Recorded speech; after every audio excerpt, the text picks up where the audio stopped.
You're listening to Life Repair Recovery Talk Radio with Rick Thompson, only on LA Talk Radio.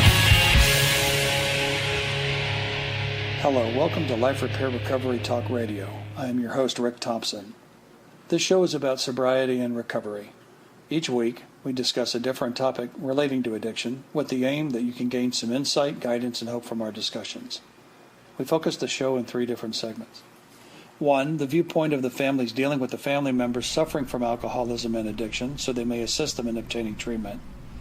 2, the psychological trauma and emotional damage alcoholics and addicts and their families experience. 3, the role of the insurance companies and associate providers and their part in the recovery process. Welcome to the broadcast. This is Rick Thompson. Good evening, Mary, and welcome to the show. Thank you, Rick. It's an honor to be on. So how have you been? I have been just fine. To be able to tell my story to a radio audience is really a gift for me. Okay, can you please share with us your story, how you arrived at the place where you wanted to change your life and get sober? Okay, I will. To begin with, I have played all the parts in the disease of alcoholism, which means I was born into an alcoholic family, a successful, functioning father who was also alcoholic. Secondly, my story makes sense to me today. At one time, it didn't. Secondly, I married the alcoholic. Did not drink most of the time during that marriage. Why was that? Why didn't you drink during the marriage? Well, because of the 2 things, the escaper or the controller, I would have to tell you that I was more of a controller, and that had to do with being raised in the family that I was with. I'm going to give you an example of that. When you're young, like 2 or 3 years old, and in my family, I began listening for sounds. And when I heard sounds, and I paid attention to how people walked across the floor, how they closed doors, how they closed cupboards. And I changed my behavior at a very young age based on what I heard in order to get my needs met. And in a very short period of time, my parents' behavior became more important than my needs. And I lost track of who and what I was about. I understand. Now, and what happens out of this is that's the beginning of the word manipulate. Yes, it is when you begin to change your behavior based on what you hear somebody else doing. It's also codependency. Then I became more of a controller, trying to get them to do things in order to get my needs met, trying to make sure that my mother was okay, trying to protect my mother from my father when he was drinking. Numerous things. And that was my job, is to keep things going so that the family functioned as a functional family. When I married my husband, I didn't know anything about alcoholism. I didn't even know alcohol was affecting my family. I knew my father drank, but I knew nothing about alcoholism. He was successful. He worked every day. He was very well known in his field. And I just had no idea. He was not a falling down person. But the first date I had with the man that I married, he had a Corvette, and he had given it to somebody and did not know who he had given a brand new car to because he couldn't remember. This is an extremely important sign of alcoholism. A loss of memory while drinking is 100% sign of genetic alcoholism. And that follows through in my story as time goes on. And I can fast forward to the fact that my son was 13, and he came up to me and he said, "Mom, I have the disease." And I looked at him. He said, "No, I have the disease. I drank last night and I don't remember anything about the night." And this is because I educated my children. I'm going to skip around a bit, but my son was correct. He said that. I said, there are 19 other questions. There are 20 questions on anything that says, "Are you an alcoholic?" 20 questions, but that's one of them. And I said, "But that's only one question." He said, "I know that, but it's the most important question there is. I have the disease of alcoholism. So as a mother, I can't say, well, you don't drink again. I said, that's an important piece of awareness you have. And there are 19 other questions that you need to pay attention to. That son of mine, and I will explain this a little bit later in this program, that son of mine got sober at 20. He would not have gotten sober had I not gotten sober and set the path to my family's recovery. Right. Yeah. And that's how come he was educated. Let me ask you a question real quick before we go further. In reference to the manipulation aspect, did you find that in order to control the household, to keep things reasonably level, did you have to go to your mother and ask her one question? If she wouldn't bend, you'd go to your father and get him to bend? And did that carry over into your normal life, school, and so forth? But here's what I knew. I knew my dad was that I came from a very strict patriarchal family. What I knew is when my father came home, we had to disappear for a half hour. I had no idea this had to do with alcohol. I knew if I asked him a question when he came home that he would say no. If I asked him a question a half hour later, he would say yes. Yes, because if I waited an hour, he would say no. I had no idea this had to do with alcohol. Mm-hmm. I thought everybody's family drank. But this is how I started to control and manipulate things. When I was married, one of the things my husband said to me is, you don't greet me when I come home. Greet him. And I thought to myself, I had no idea what he was talking about. So I set up my little plan and greeted him where I thought he wanted with my movie, of course, not asking him. All right. And then he said, you're not greeting me. And these are all pieces that eventually my story made sense. And so that was the second thing. I married the alcoholic. Then when that was so insane for me, I began to drink wine myself. Now, the importance of wine is the majority of women who are wine drinkers don't make it to sobriety. Right. They are kind of the forgotten group. What I tell people is I started out as a winette and became a wino. I drank white wine. And I really didn't do anything else but white wine. Now, people who are alcoholic, who are into heroin and all this other stuff, I look like a wimp. Well, let me tell you, I was not a wimp. On 2 occasions, I drank a gallon of wine. 2. An entire gallon at one sitting? Yes. Yes, over a period of maybe a couple, 3 hours or whatever it was. Jesus. But then now listen to this. It occurred to me I was drinking too much liquid. The problem wasn't the alcohol. The problem was my choice of alcohol, wine.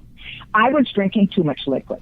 So before I got sober, I put a bottle of tequila in the freezer. That was my solution to drinking wine. Wow. If I got stronger, I wouldn't have to have all this liquid. I see. So you would switch off from the wine to the tequila? Go ahead. You would switch off from the wine into the tequila? I never got to the tequila. I got sober first. I was literally struck sober. How this, I had a sister that got sober 5 years before me. But she was the kind of person that drank in high school, and I went through college. I got good grades. I was a good girl. She was a bad girl. So she got sober before me, about 5 years before me. She was my younger sister. And because of her going to Al-Anon meetings is the reason probably that I am sober. Because she would say to me, I think it's the wine that's making me so angry. And of course, I'd be more furious at her. And then what she learned in Al-Anon, my sister did, is you don't talk to anybody after 10 o'clock at night on any subject other than, sports or weather. If you're loaded or not loaded. So she was from Minnesota. When I called her, it would be 8 o'clock my time. Of course, I'd be drinking. And she would say to me, oh, Mary, I just looked at the time. It's 10 o'clock. I'll call you in the morning. And I'd say, what? We're just in the middle of a conversation. Mary, I can't talk past 10 o'clock. I'll call you in the morning. This is one of the things she learned in Al-Anon. I learned something eventually when I got to Al-Anon, that you don't talk to somebody like me who's drinking any longer than 10 minutes. Yeah, because then it turns into an hour, right, because you'll just keep going and going. She let me talk if it wasn't after 10. Mm-hmm. Okay, so what happened then is I not only married the alcoholic, became the alcoholic. Then I when I'm sober, my son discovers his alcoholism. Then I had a whole new thing going on. I had to shut up. This is a whole different thing than going to AA and talking about everything, because when you have a member of the family in Al-Anon, who's drinking, you've got to get to Al-Anon, and they call it zip the lip. I had to be an example to him. And one of the reasons I never relapsed is because I knew I was holding this hierarchy in the family. I was setting the pace for 100% alcoholic family system. Absolutely. My sister, who was 5 years ahead of me, I asked her why she never relapsed, and she told me. Because of you. If I relapse, you'll relapse. Because the family system is so powerful, both in addiction, but also in recovery. The family system is powerful. Children will follow their parents if the parents shut up and don't push them too hard. Anyway. That makes sense. My husband was using drugs. And by the way, we lived in a wealthy area. We had a Mercedes. Nobody would have known what was going on by looking at the outside. No. They went, well, I learned afterwards they did know something was going on. But at the time, I thought, no, they didn't know that we were, particularly me, that I was in the trouble that I was in. There's two other things I want to say about women. A woman drinks for 5 years is equal to a man drinking for 20 years. The reason that is because they are missing an enzyme in their stomach that allows them to metabolize alcohol like a man does. So the damage done to a woman in a 5-year drinking would be equal to a man's damage physically in 20 years. That's amazing. I've never heard that before. Oh, well documented. It is very important to know. You don't see women who are older coming into AA.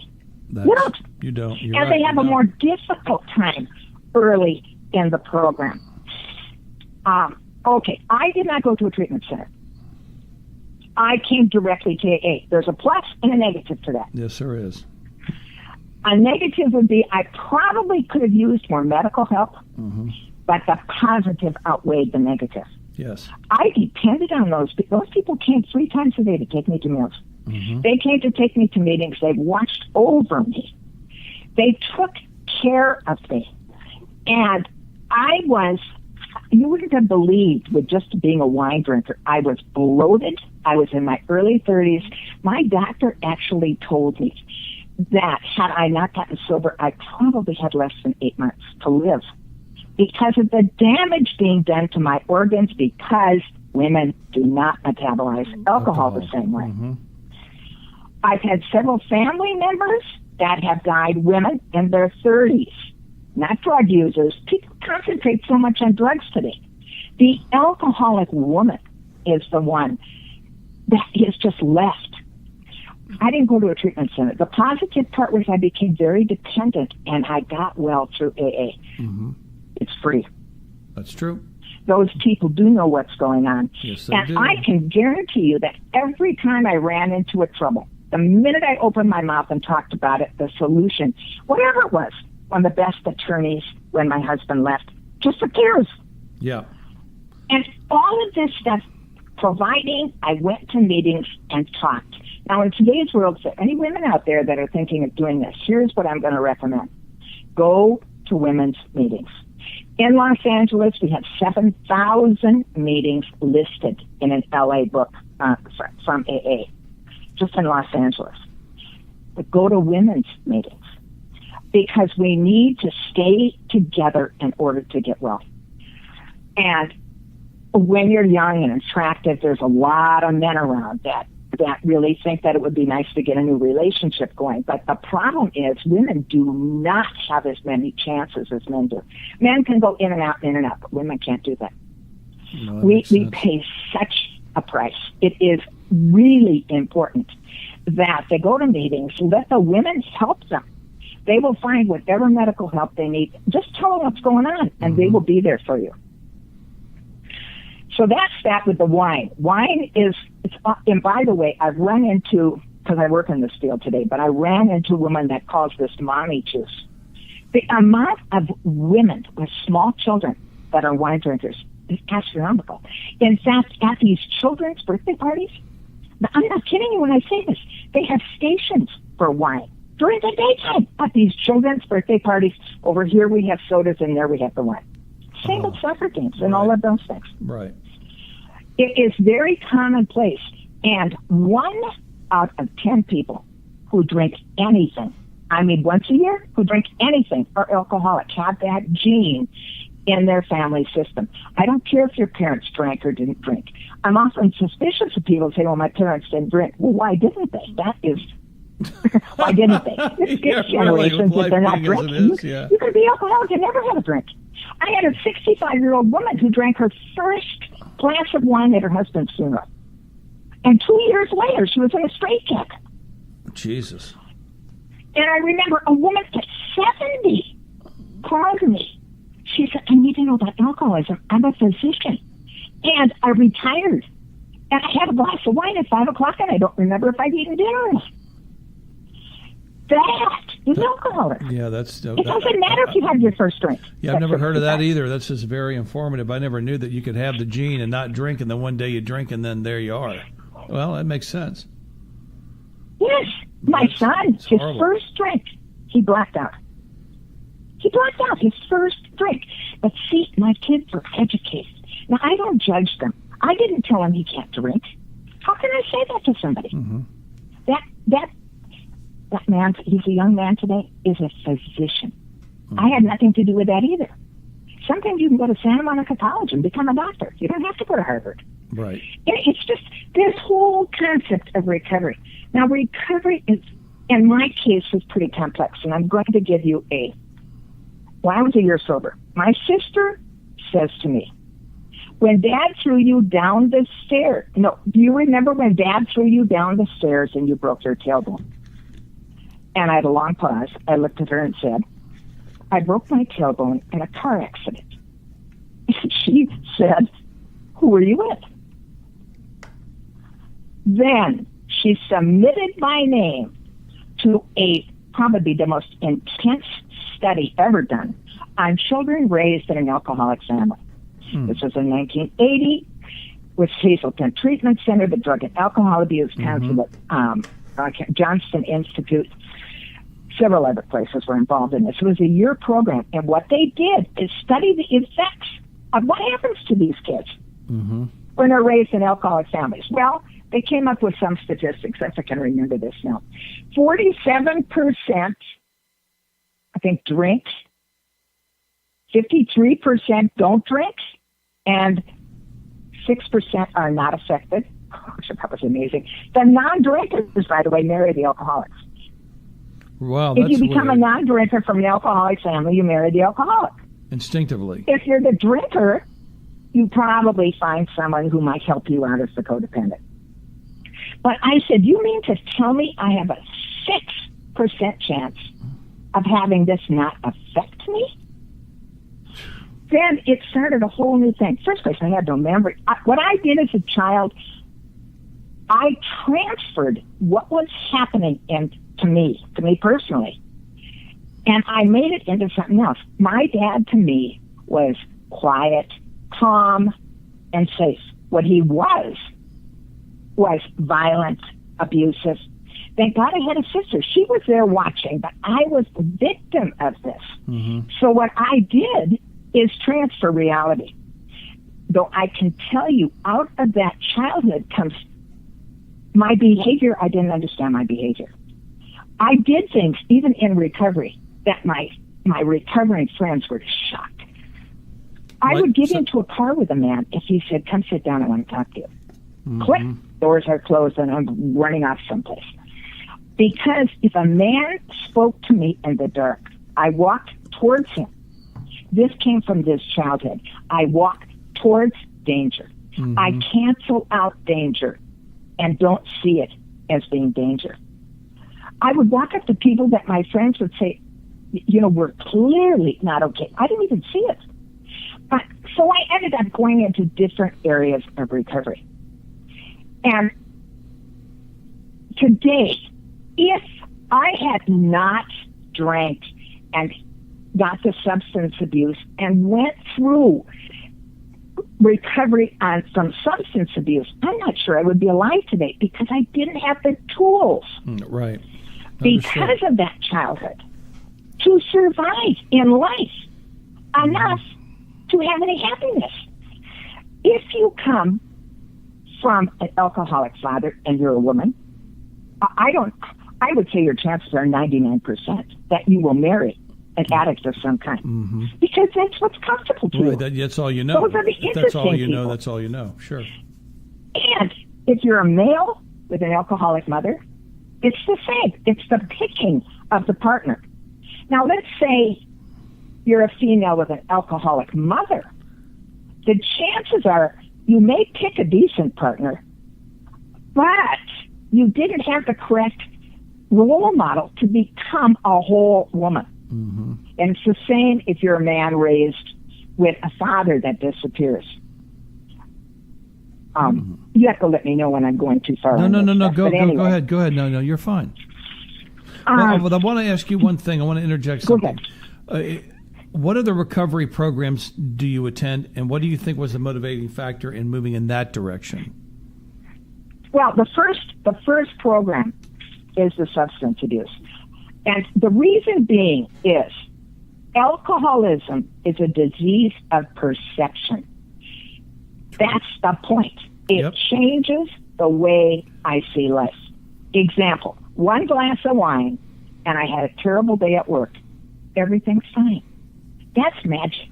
Yes, it is. And for a while, alcohol worked and was magic.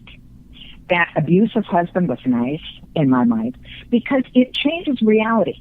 So when you're making decisions or trying to go through therapy while there's suspect that you have a problem with substances, there's no point because the way you see life isn't the way it is.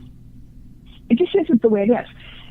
So the first program that had to be taken would be substance abuse. I had to stop the substances so that I had some form of reality. Now, are you speaking in reference to AA when you say substance abuse programs?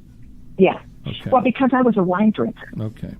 And when I got sober, they didn't have all these drugs and people around it. That's why I tell women today to go to women's meetings because they're less likely to be filled with people who have drug problems. People would look at me and say, "You only drank wine? Please." When you're drinking a gallon, you have no idea how sick I was. Right. And then one person said to me, "Mary, the wine drinkers are living under the bridge." Yep, that's true. And they're the lowest in AA, the wine drinkers. And I went, "You mean me up on a pedestal, the high-end wine drinker, is the bottom of this barrel here?" And so, but this took, oh my God. Yeah, they didn't know you were at home drinking Rothschild. It doesn't really matter, does it? Oh, in the beginning I was drinking nice wine, but then it changed. And then in my day, we had gallon jugs of wine. Right. Today, they have nice little boxes, and I couldn't believe I stopped drinking before that. These nice little boxes. The bottles were my problem in the garbage. Of all things, I'm worried about the garbage guy is going to think when he clunks all those bottles, or my husband may see it. Right. I had a friend that used to break them up in pillowcases with a hammer, and I thought she was brilliant. Yeah, that was brilliant if you think about it, because then nobody knows what's going on. My parents used to buy those, I'll never forget it, those gallon bottles of Gallo Vin Rosé wine. And they would go through three of them a week, plus the Imperial 5/5 a week as well. It was, Jesus. Wow. Oh, yeah, it was, and you know, I was trying to be good. I'm one of these people who wanted to be a good girl. My sister was a bad girl. I'm going to be the good girl. And, you know, marrying an alcoholic was not a problem for me. I didn't know he was an alcoholic. I knew he was a little off. But I thought that I would know how to take care of all this. And I certainly believed that love was the answer to everything. Naturally, you would. And he became abusive because he was starting using angel dust and other things in those days. God. You know, he was violent. And anyway, here I am. I'm this little home economics major, and I start drinking my wine, and I get bigger, puffier, and sicker. Mm-hmm. I'm falling off. This is what women do. They fall off stools in the house. They slip in the shower. Yeah. They break bones, but they don't go to the doctor until the next day. They do all kinds of things while they're trying to be a good parent. Now, I didn't think I harmed my kids, by the way. I'm going to tell you, I was there every night and made them dinner. I did not harm my kids. Well, let me tell you, my son was 10 years old, and he broke his leg in 10 places at 3 o'clock in the afternoon, and he didn't call me. 10. Jeez. Why would he not call me, his mother, in this much pain? Because he wasn't sure the mother he was going to get. Oh, that's right. Yes, I've been there. Understood. He wasn't sure. It was better that his friends carried him over a fence and into a doctor's office where they put him in, if they wouldn't do it today, but they put him in an air cast on the hallway. Mm-hmm. And so I had to rethink this when I got sober. I thought, oh my God, what 10-year-old doesn't call their mother? Well, they didn't know. No. You know, sometimes I started drinking at 3 in the afternoon. Sometimes, well, I didn't. At the beginning, I had a glass of wine before my husband came home, and it was magic. I wasn't afraid of him anymore. I was happy to see him. I'm sure I greeted him. And then I had 2 glasses of wine. And it crept up. Then I'd have 3 glasses of wine. Then I'd have 4. It started out with a nice bottle of wine.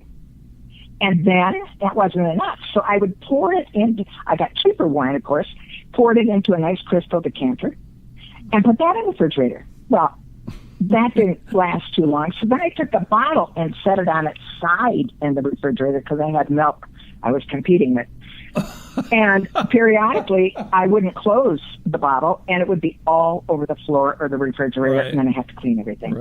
Finally, I gave up cold wine, and I just had it warm. Ooh, that's rough. Well, I had one before that. I put ice cubes in it. Mm-hmm. But the ice cubes make too much noise when I'm on the phone. Click, click, click. Yeah, so somebody would know. I had to eliminate the ice cubes and drink warm white wine. That's nasty. I never was a big white wine drinker, but I can't even imagine drinking stuff. Oh, yeah. Room I didn't want my mouth red from red wine. And if I drank anything but wine, I might be an alcoholic. Uh-huh. But I can tell you today that, I know this today. 1 beer, 1 glass of wine, proper glass, and 1 bar drink have the same amount of alcohol. But I knew the layman didn't know that. Mm-hmm. Now, there's several wine glasses. I started out with regular wine glasses, and they kept breaking, and I kept getting bigger ones. But I'm one of these people that were good girls. Therefore, if you asked me how much I'd had, I didn't want to tell you a lie. So I told you 2. And I did have 2. But I got bigger and bigger. Bigger glasses. And bigger glasses. So, you two of the big enough glasses, you've drank a whole bottle. Well, I had 2 glasses, would be a half a gallon of wine. So, wow. How big were these glasses? I never lied to you. But when I got to AA, they said, how much are you drinking? And, of course, I put my 2 cents worth in. I'm drinking 2. No, Mary, we go by volume in here. Right. And I went, oh. Oh. Because that's, what we do is amazing. How we rationalize things as alcoholics is insane. It's just so crazy. It's madness. Yes. Utter madness. So let me get into something about my son. Then my son says to me, I think I should know that. I'm almost 10 years sober. 10 years sober. Mm-hmm. And my son says to me, let's see, by that time he'd be 20 or 21, something like that. Maybe 20. He says to me, I'm not going to talk to you for a while. And I said, okay. By this time, I had managed to get to Al-Anon because my sister kept poking me. Go to Al-Anon. Can you explain what Al-Anon is in case some of our audience doesn't understand that? Okay. Al-Anon is the co-program. It's for the codependent of the alcoholic. But for the radio audience, you have to realize that alcoholism was but a symptom of the underlying codependent issues for me. Because right as, I'm a 2-year-old. I don't even talk. And I change everything based on what I hear in order to get my needs met. There's another part to this. When you're physically abused as a child, you have one of two ways to think. Something's wrong with me, or something's wrong with my parent. The healthy decision for a child is, something's wrong with me. Because if something's wrong with me, I have a lot of choices. If something's wrong with my parent, I'm in trouble. They are taking care of me. So that decision that something's wrong with me, that I'm bad, caused several things. Caused me to be a rule follower so you wouldn't know how bad I was inside. And when I got sober, I felt that I was a bad person. It took me a long time to figure this thing out. I've never done anything. I really am not doing anything wrong. I'm not out there getting DUIs. I don't do, yes, I'm an alcoholic, but I had no idea why I was drinking. My sister gave me a clue to this, but see, she didn't even go to college. My sister, she kind of went in and out with the waves and the ocean. So I knew AA worked for her, but it wasn't going to work for me because, see, I was a little smarter than this. Listen to this. And I had graduated from college with a degree, and I was goal-directed, and AA isn't going to work for me. And by the way, I didn't believe in God. That was the other thing. She started believing in God, but I didn't believe in God. I don't know what I believed in, but I had a husband that was an atheist, and it was embarrassing to believe in God because he was actually a genius. So I'm going to tell you one more thing. When I finally get to AA and they have these steps, and I mentioned this word God, here was the issue. On the second step, it says, came to believe that a power greater than me. Anything bigger than me will do. Right. I would have to start to believe that there was something bigger than me. And then I had a brilliant sponsor who said, I want you to write down the God as you have right now in detail. And then I want you to write down, if you could make any God up for these 12 programs, what would that God look like? And I thought, I can make up a God? Yes, you can make up anything. What's he look like? What's he do? Or he or she or it, whatever it is, make it up. Right. Then she had me look at these two gods, the one I had and the one I made up. She said, which one do you want to use for the 12 steps? Well, I'm going to use God I made up, who is Santa Claus. And if Santa Claus, see, was my God, and Santa Claus was more, and I had the solution. If I'm a good girl, Santa Claus will give me what I want. Yeah, it's an illusion, all right. And Santa Claus did give me what I want. And then he would say, ho, ho, what are you going to do with this? Oh, I never had that experience. That's kind of interesting. The problem was, I got everything I wanted, but it was exactly the opposite of what I could be happy with. Right. And that was the way my God, my understanding of my higher power went for me. Finally, today I call it God. And it's because God means universal. It means a supreme being. But it isn't defined by any religion.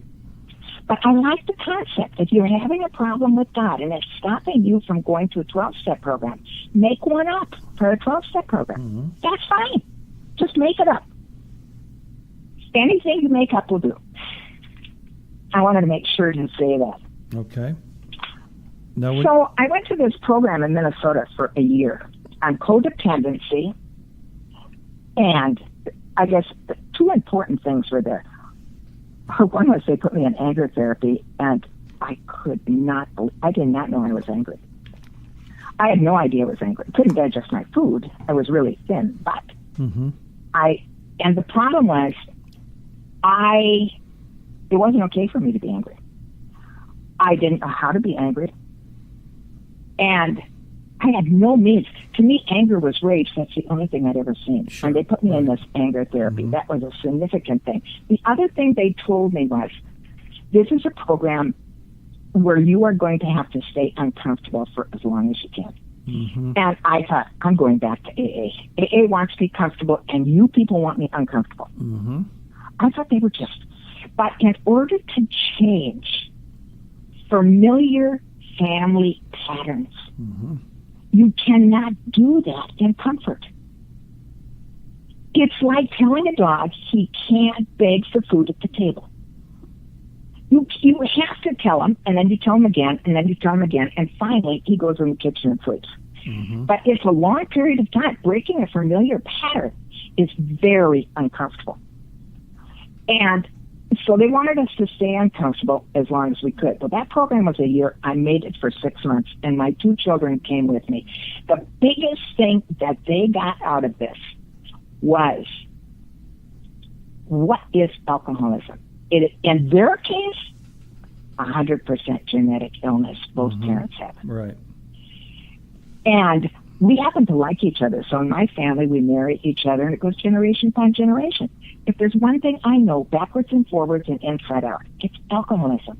I know it from every end there is. The receiver, the giver, trying to make somebody get sober.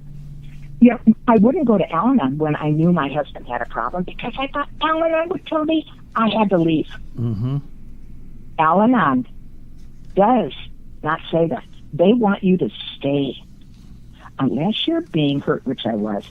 But they want you to stay and learn how to be comfortable with somebody who's out of control. And I thought, and this is the goal? Yes, that's the goal. Because then you don't have to keep getting these kinds of people to connect to. So my son wasn't going to talk to me.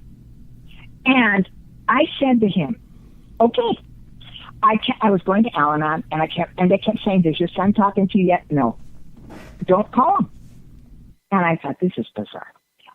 And 1 year went by, and my son comes up to me and says, I want you to give me a year cake in Alcoholics Anonymous. Wow. I could not believe this. Yeah, that's and incredible. He also said to me, I had to deal with this on my own. If you had come up to me, Mother, and even said good luck, I would not be sober today. Wow. Now, why do you think you thought that? The reason is, and I've seen this working with people, sometimes support weakens us and makes us feel that we can't do something. Okay, that's that we need all of these people lifting us up or we can't function. I tell you, you get sober, it takes one hell of a lot of courage, and I can't do it with a bunch of family members in there trying to hold me up. You know, the best thing a family can say is, I know you can do this. It's the best thing they can say. Right. If you need something from me, let me know. But they have to be specific. I would like you to visit me, and then they will have to, then I would say when and for how long.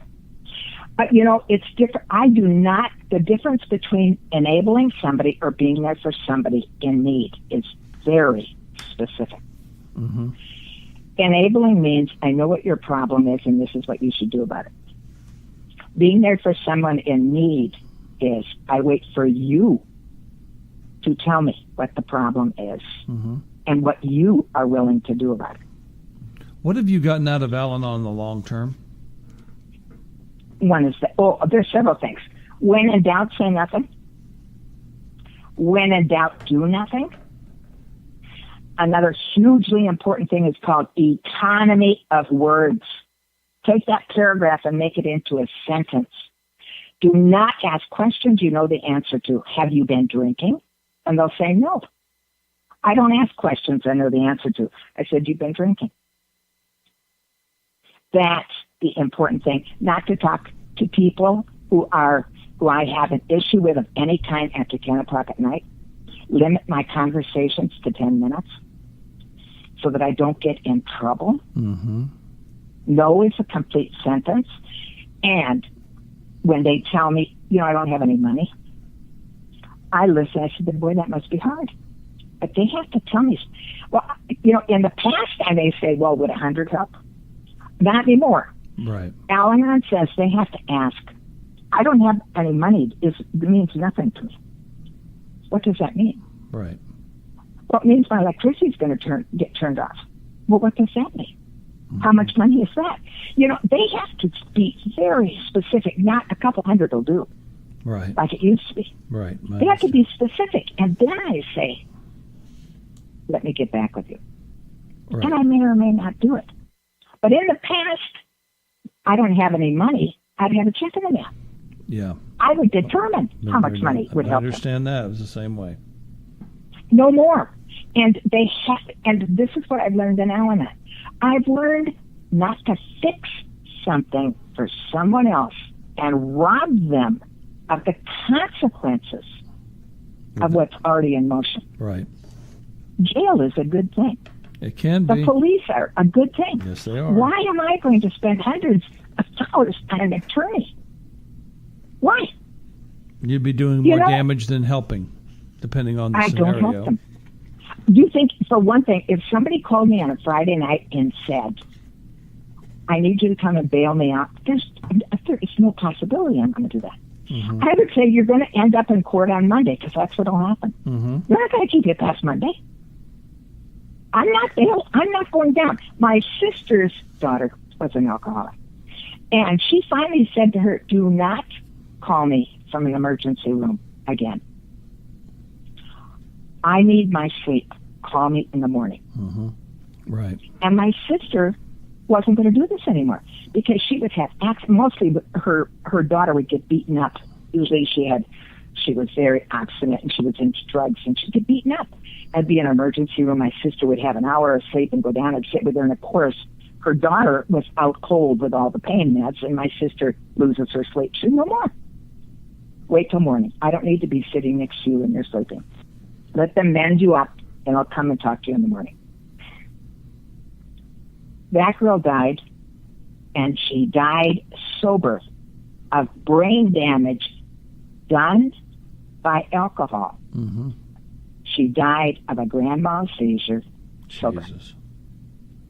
That's horrible. And my sister, bless her, she wrote the obituary, and she said, my daughter put up a valiant fight against a chronic fatal disease of alcoholism. She died sober of the results of what drinking had done to her body. And you look at obituaries, you don't see that ever.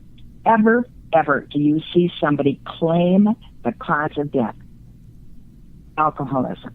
My sister had almost 24 letters written to the mortuary that people had seen that from my sister. Mm-hmm. Some of them sent her checks. My son died from the fatal disease of alcoholism after a valiant fight. Mm-hmm. She met all of these people. And, I admired her tremendously. And the loss of her daughter was huge. But the loss of her daughter, which was my son's cousin, really saved his life. Because he knew he had alcoholism. Looking at her, he knew where he was headed. He knew. He said, I'm not willing to lose all of this stuff. Now, if I had been a parent that kept poking at him and taking him, putting him in treatment centers, my son may have died. But he's a physician today. That's amazing. How did this happen? Because I got out of the way. Yep, got out of the way. For a parent that's listening, before you say one word, go to Parents Al-Anon. It is all over Los Angeles. I'm one of the founders of Parents Al-Anon. Go to Parents Al-Anon every day of the week. Talk to other parents who have been through exactly the same thing. One other thing about Al-Anon that I must tell your listeners. On paper, if a significant member of the family goes to Al-Anon, the alcoholic has a 50% greater chance of recovery. Mm-hmm. When I first heard that, I thought, whoa, because I've had parents say to me, I've tried everything. I've spent all this money, I've done this, that. I said, do you go to Al-Anon? No, I'm not going to go to Al-Anon. Al-Anon is a free program like Alcoholics Anonymous is. You look in the phone book. They have many different things. They have Al-Anon for the adult child of the alcoholic. They have Al-Anon for parents. it's. And they have Alateen as well, because I was in Alateen when I was 12 years old. Yes. Now, sometimes I have sent people to Alateen, and it's made a tremendous difference to them. It's the first time they've ever ever had a chance to talk about the truth with anybody. And they see these people in school who they saw walking around in school. They had no idea these people were living in the situations that they heard in Alateen. Amazing. Mary, thank you so much for coming on tonight. We're running a little skinny on time tonight, but I wanted to thank you for taking the time to come on and talk with us this evening. It's always a pleasure to have you on, and it's been very informative, to say the least. And we'll look forward to having you back probably in the very near future. And if anybody wants to get a hold of me, they can get a hold of me through you. Okay. Well, everybody, thank you, Rick. You're welcome, dear. Have a good evening. Bye-bye. Bye-bye. Well, there we are. I am just starting to foray into Al-Anon, because that's a whole new set of doors in the long hallway for me. And it's interesting. When you sit in that room and you listen to people and listen to them talk, it's much different than being in a regular recovery environment. And as I go through this journey, I'll be sharing with my listeners how it goes. We're going to be making some changes, and we'll be announcing those changes in the next week. We have our own website up now, and the website for Life Repair Recovery Talk Radio is www.liferepairrtr.com. That is www.liferepairrtr.com. Life Repair Recovery Talk Radio is on Channel 1. We are broadcasting live from our studios every Sunday at 6 p.m. West Coast time. All of our shows are archived on the www.latalkradio.com site and can be accessed 24/7. Our call-in number is 323-203-0815. That's 323-203-0815. We are at the end of this week's show. But make sure to tune in next week for another hour of brutally honest recovery talk radio, where we don't try to be politically correct. We just try to tell you the truth. Our mission is to provide a safe platform for those who are still suffering from various forms of addiction. We're just people willing to listen and offer suggestions to help those in crises. We leave you now with some words of wisdom from the late, great John Flynn. Before I play this little bit of a track, he was one of the most interesting men that I've met since I moved out to California. There was just no bullshit with this man. It was all love. It was hard, and it was meant to be hard, so you understood the severity of this disease. This disease has stolen my family from me. It's killing my brother. He's in a car in Hawaii drinking himself to death, and believe me, there's no glamour in any of that. And every day I wonder, when I have an unknown call come up, is that the call? That he's gone. This is a horrible disease, and sometimes we try to have fun on this show, and it's life and death. You're either on the embalming table or you're out running around. It's a decision you have to make, and in order to stay off the embalming table, you have to do a hell of a lot of work, and you have to grow up. And for us who have been refusing to do such, it's a nightmare sometimes, but I guarantee you at the end of the day it's worth it. Disappointment is the caboose on the tootsie train of expectation. Anything you want from anybody, you give them what you want from them. It's the only way you're going to get it. Life is about giving, not getting, day at a time. Thank you, John. And thank you all very much for listening and supporting us. We've got over 8,500 downloads, and we haven't really promoted the show, so that's really exciting. We're looking forward to next week. Good night and good luck. You're listening to Life Repair Recovery Talk Radio with Rick Thompson, only on LA Talk Radio.